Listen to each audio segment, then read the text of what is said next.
Мұндай да болады екен ғой. Осы бір көктемнің мың бір түнінде өзімнің басымнан өткенді жазбақпын. Алланың қалауымен ақ орамал тағып босағаттап, өзімнің мектептен бірге жүрген жігітіме тұрмысқа шықтым. Магистратура оқып жатырған шағым. Той өткен соң бір аптадан кейін оқуға кеттім. Жолдасым келіп тұрды. Жазда бітіріп үйге келдім. Бірақ тұрмыс құрғаннан соң оған деген көңілім суып кетті. Бір төсекте жатпақ түгілі оның жүзінде көргім келмейтін. Әйтеуір ретін тауып қашқақтаумен жүрдім. Солай жүріп жұмысқа орналастым. Бір күні бірлігім бітіп, күйеуімнің телефонынан алмақ болып, бөтеннен келген SMS оқыдым. Білмегендей бұл бөтені туралы зерттеп анықтап болып сұрадым. Мойындамады, өзге әйелдермен сөйлесетінін. Өлердегі сөзін айтып ешқайда мені жібермеді. Сөйтіп мен жұмысымда жүре бердім. Ол қыздан қыз ауыстырып әдетін қоймады. Ал мен сезімім қызғаныштан артта берді. Бірақ бала болмады. Сөйтіп 2 жыл өтті. Талай қыз түгіл үлкен әйелдермен ұстадым. Саусағым жетпейді санауға ұсталған сәттерін. Бірақ ажырасуға білдей бір отбасымды жерге қаратқым келмеді. Bir жағынан күйеуімді қимадым. Отбасыммен де келісе алмай қиыншылықтарға кезіктім. Жоқ дегенді естімей өскен мен оны да көрдім, көндім. Сөйтіп жылдар айлар өте берді, ал менің күйеуім өзгермеді. Bir күні қалаға мені 3 күнге командировкаға жіберді. Біз районда тұрамыз, яғни 4 күнім тұратын қалаға. Ең бірінші күні кешке тексеруден шығып, таксиге отырдым. Үйме, яғни 4 күніме бара жатырмын. Таксистке де мән бермей жұмыстың шаруалармен сөйлесіп келем. Үй жаққа жақындарда таксист бұл жақ жаңбырда балшық болады деді. Мен иә деп қоям. Талай осы балшықты кештік дедім. Үйге жақындарда осы жерден түсейін деп ақша төлерде қарындас телефон номер тастайсыз ба деп жымиды. Қарасам сүп сүйкімді жігіт. Өмірде бірінші рет мен бейтаныс жігітке екінші номерімді қалай бергенімді білмей қалдым. 4 күніме келсем бәрі бір жаққа кеткелі жатыр. 2-3 күнде келеді екен. Үйде тек сіңілім қалды. Содан 1 сағаттан соң әлгі жігіттен WhatsAppқа хат келді. Ол кешке кездесейік деді. Мен қой деп қоямын. Сөздің тоқетері сол түні әлгі жігітпен түнде кездестім. Сіңілім киноға кеткен. Шынымды айтсам күлімдеген көздеріне ғашық болдым. 90-шы жылғы екен. Мен 91-ші жылғымын. Екеуміз әңгіме айтып 1 сағаттай отырдық. Маған қатты ұнады. Келесі күн тағы кездесуді ұсынды. Мен ол кезде нағашылармен пиццада отыр едім. Үйге кеттім деп сол жігітпен кездесуге бардым. Бойы ұзын, көздері күлімдеген. Қасына жақындасаң бүкіл әлемді ұмытасың. Күйеуімді мүлдем ұмыттым. Не керек, сол түні машинада сезімге беріліп екеуміз болып қойдық. Bir рет қана. Оны қимай қоштастым. Үйге кеп сіңіліме құрдас қыздармен кездестім дедім. Сөйтіп 3 күн командировкам бітіп, таксистпен танысып 4 күнме үйде болмаған кезде мен бөтен еркекпен болып қойдым. Келесі күн ол жігіт звондап SMS жазып жатты. Ол кезде мен районда едім. Оған тұрмыста екенімді айтпадым. Екінші номерімді өшірдім. Ал күйеуге деген сезім өшті де қалды. Бар ойым сол таксист болды. Сөйтіп жүріп 1 айдан соң больницаға түстім. Аяғым ауыр екен. 2 жыл күткен сәби. Өңім бе түсім бе бәрі мәз. Ал мен қорқа бастадым. Кімнен деп. Ешкімге айтпай жүре бердім. 2 айдан соң 4 күніме келіп сол таксистпен кездестім. Құштарлығымыз соншалықты тағы бір қосылдық. Аяғым ауыр сеннен деп едім, ол сенбеді. Тұрмысқа шыққалы жатырмын деп алдадым. Содан не керек 9 ай 9 күн өткенше кімнен деген күдікпен жүрдім. Күйеуім асты үстіме түсіп босанғанша күтті. Босанған соң да қасымда болды. Менімен бірге қиналып бірге толғатты десем артық айтқаным емес. Ұлды болдым. Кімнен дейсіздер ғой? Өзімнің күйеуімнен. Тіпті аузынан түсіп қалғандай. Қатты қуандым.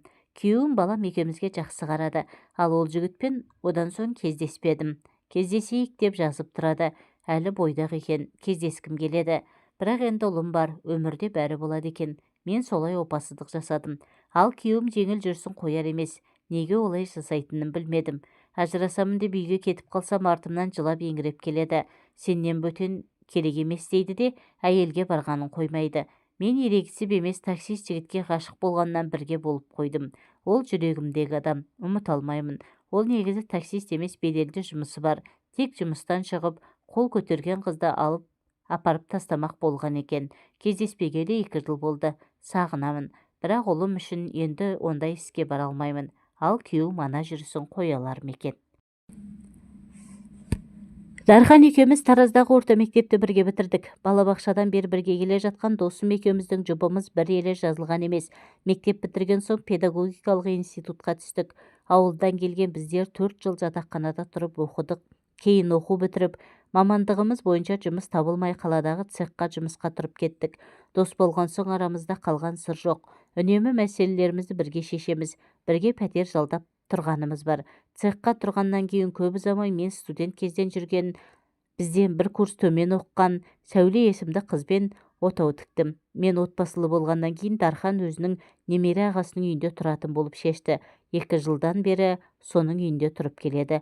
Кейінгі кезде Дарханның тұнжырап тұратын көзі сондай ойнақы, себебін сұрап әзілдесем жымың-жымың етеді. Оның ағасы болып келетін Сенбек күзетте тәулікпен жұмыс істейді. Бір күн істеп, бір күн демалады. Ақкөңіл ағасы інісін туғанындай жақсы көреді десем артық айтқаным емес. Жеңгесі де мейірімі төгілген, әзілге жақын келіншек. Келіншек дегені болмаса бітімі қыздай, кеудесінде томпиған төсі еріксіз назар аудартады. Қыпша белі оның сымбатты екенін байқата түседі. Қарағанда ойнақы көздерімен арбап тұрады. Үйленгендеріне 3 жыл болса да, әлі күнге перзент сүймеген. Бір күні жұмыста, бір күні үйде болатын ағасы Сенбектің Дарханмен шаруасы жоқ, ал жеңгесінің мойнына менің досымның тамақтану мен кір киімдерін жуып беру міндеті жүктелген. Досым болған соң мен де дігірлеп қоймаймын. Ол болса ләм-мим деп ештеңе айта қоймайды. Бірде дәкең ағынан жарылып сыр бөлісті. Айтуынша, ол біраз уақыттан бері жеңешесі Елмирамен ағасы жоқта ойнас құрады екен. Қалада өскен жеңгесі бұған өзі емеурін білдіріпті. Кейде түн ортасына дейін үйге келмей қоятын қайнінісіне Элия жеңгесі үнемі қағытып тиісе беріпті. Бірде ағасы жоқта киімдерін жуып жатып, қалтаңдағы нәрселерге қарап тұрсам, қызғырқының тақымын кептірмейсің-ау дегенде, менің досым ұяттан беті қызара дуылдап, жерге қарап қипақтай беріпті. Тағы бірде жеңешесі жетпегір қай қызды шыңғыртып келдің деп бір тиісіп өтеді. Әрине, ағасы жоқ кезде ғана осылай ойнайды. Ағасы барда әдептен аспайды. Ағасы жоқта реті келген сайын әлгіндей сөздермен түйреп қытығына түйе түсуін қоймайды. Қызғырқынды құр жібермейтін сері көңіл досым жеңешесінің мұндай қылығынан үркектеп ыңғайсызданады. Сөйтіп жүргенде бірде Дархан ағасы жоқта үйге қызара бөртіп келеді. Түнгі 12-де аса есікті ашқан жеңешесі әдеттегіше қағыта қарсы алады. Бұл да құр қарап тұрмаса керек. Жеңгенің бір бұты байынікі, бір бұты қайындікі дегенді бүгінгінің жігіттері түсінбей өтетін болды ғой дегенде тәкең шыдамай кетіпті. Сымбатымен жігіттерді өзіне тартып тұратын көрікті жеңешесіне әдептен аттап бірінші рет қол жүгіртеді. Талайдан бері мұндай батылдықты күтіп жүрген Элия да Дарханның құшағына құлай кетеді. Сөзбен түйреп жүргенде мына жеңгемнің желігі басылмай жүреу деп ойлаймын да қоя салатымын. Бұл жолы шыдай алмадым. Аяқ киімді шешкен бетте жібек қалатынан бары бітімді көрініп тұрған жеңешемнің белінен құшақтай алдым. Оттай жанып тұр екен. Жаймен өзіме тартсам жымың қағып құшағыма кіріп барады. Шыдап тұрамын да, құмарлығым артып еріне сүлікше жабыстым деп, дәкең шынын айтқанда менің де оның жеңгесіне ойым кетіп қалғандай болды. Сүйісіп тұрып ебедейсіз қолдарым оның белінен төмен түсіп дөңгеленіп тұратын жұп-жұмсақ жамбасын умаждап кетті. Ол болса маған тығыла түсіп осы сәтті әрі қарай жалғасуын қалай түскенін білдіреді. Еппен аймалап жібек қалатын үстінен сусыта түсіріп, төс тартқышын ағытқан күйі төсекке қарай әкеттім. Ыбыстық ерні мені өртеп жіберді. Шынымды айтайын, мұндай аймаласу бұрынғы қыздарыммен ешқашан болған емес. Мойнынан аймалап алмадай тырсиған қосанарына ауыз салып үрписіне ернім тигенде жеңешем ләззаттан балқып жатты. Сірә мұндай аймалау ағамның тарапынан болмаған сияқты. Ұзақ аймаласу үстінде оның сүйріктей саусақтары мойнымнан төмен қарай арқамды тұтас қысқылай сипап қозып жатты.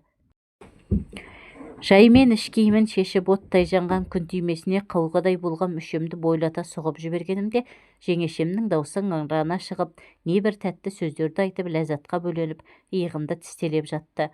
Ұзаққа созылған айқас менің қара терге малындырды.